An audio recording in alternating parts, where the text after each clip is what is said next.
Welcome to another Summit Cast. Today I want to talk to you about seizing God-given opportunities. There are times when we need to recognize by the Spirit of God when a God opportunity presents itself, and then seize that opportunity without delay. When that opportunity crosses your path, that's not a time to pray about it. You need to recognize it and seize it.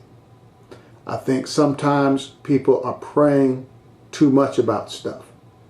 Now, we need to pray, don't misunderstand me, but what I'm talking about is when something manifests that you've been praying about, or something that God brings across your path that you've been speaking over your life, and it presents itself to you, it's not a time to pray. It's a time to act on it, because you can miss it sometimes praying at the wrong time.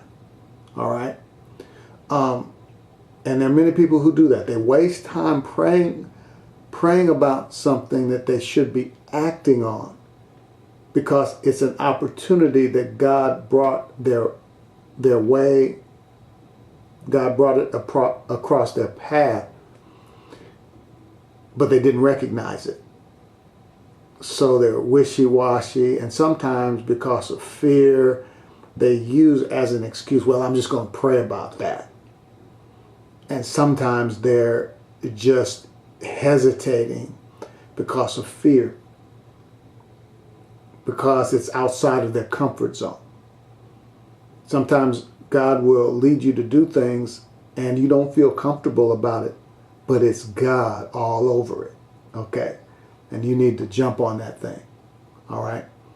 Let me give you some scriptural examples of that, and we'll make this quick.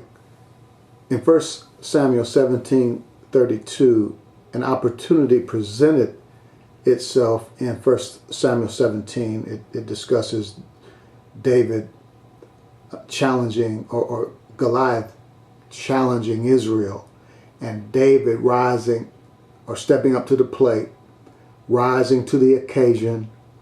And he said in 1 Samuel 17:32, I'll go and fight this guy. I'll fight I'll fight this uncircumcised Philistine. I'll fight Goliath. Okay? He didn't pray about it. He started asking questions about it. What will a man get if he defeats this Goliath? There's no record he prayed. He seized a God-given opportunity and said, I will go and fight him. He recognized that this was an opportunity. Had he not, he would have missed a great opportunity, and we probably never would have heard about David. He would have just been a shepherd boy. But because he seized that God-given opportunity, God was able to take him to places beyond his wildest dreams. God was able to take him to the destiny plan that he had for his life. Another example is Ruth. There's no record that Ruth prayed about working in Boaz's field. In fact, when she first came to work in the fields, she was just looking to help Naomi, her mother-in-law. Both of their husbands had died. Her husband was Naomi's son. And she was just looking to bring some provision into the household. So she offered to go and work in the fields, asked Naomi's permission. Naomi said, go ahead. Ruth didn't pray about it. She just went. She saw an opportunity and she went. And she found herself working in Boaz's field. And Boaz recognized her and said, who is this woman? And they told her, the harvesters or the men in charge told Boaz about Ruth. And he approached her and said, don't work in anybody else's field, just work in my field. That was favor. And she didn't pray about that. And she didn't work in anybody else's field. She stayed right there and worked in Boaz's field. See, you can create your own favor by seizing God-given opportunities. The path of favor is God's will for your life. I believe there is an opportunity waiting for you to discover. Look for it. And when it arrives, don't hesitate to seize your divine opportunity. Don't hesitate to take action.